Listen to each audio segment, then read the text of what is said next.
யாழினி எனக்கு நோ சொல்லிட்டா நண்பா. என்னால் அந்த வலியை தாங்கிக்கவே முடியல. நான் அந்த நாள் பூராவும் அழுதுகிட்டே இருந்தேன் என கணேஷ் சொல்ல, குறுக்கிட்ட மேகன், சரி விடுடா மச்சான், ஏதோ ஒரு கெட்ட கனவு கண்டதா நினச்சிக்கோ. பட் எனக்கு ஒரு விஷயம் மட்டும் நல்லா புரியுது. அவன் உனக்கானவே இல்லை மச்சான். இனிமேவாவது உன்னுடைய வாழ்க்கையை உனக்காக வாழுடா நண்பா. நான் ஒன்று சொல்லட்டா, உனக்கான நேரம் வரும்பொழுது எல்லாமே தானாக அமையும்டா. அந்த மாதிரி உனக்குன்னு எழுதியிருந்தா அது கண்டிப்பாக உனக்கு கிடைக்கும். ஆனால் உனக்கு ஒன்று கிடைக்காதுன்னு இருந்தால் அது ஏன் கிடைக்கும்னு அதுக்காக நீ எவ்வளோ முயற்சி செஞ்சாலும் அது உனக்கு கிடைக்காது என மேகன் தன் மனதில் தோன்றிய எண்ணங்கள் அனைத்தையும் கணேஷிடம் சொல்லி அவனை ஆறுதல் படுத்தினான்.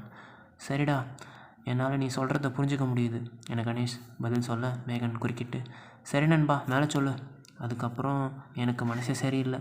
நான் 1 வீக் கழித்து தான் ஸ்கூலுக்கு திரும்பி வழக்கம் போல் போக ஆரம்பித்தேன். அப்போ மண்டே மார்னிங் 9 o'clock இருக்கும்.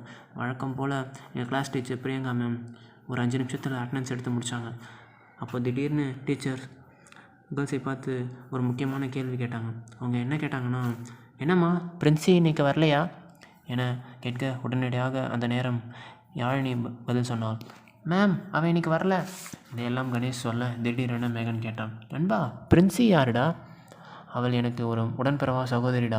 பிரின்சி எனக்கு ஒரு நல்ல ஃப்ரெண்டு மட்டும் இல்லை, அவள் எனக்கு ஒரு பாசமான தங்கச்சியும் தான்டா.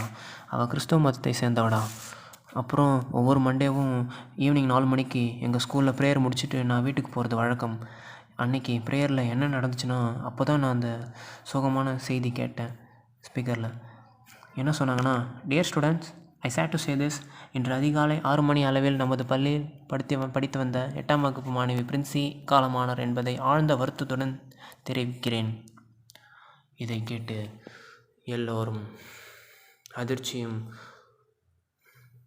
சோகத்திலும் ஆழ்ந்தனர். இன்வெஸ்டர் தொடரும்.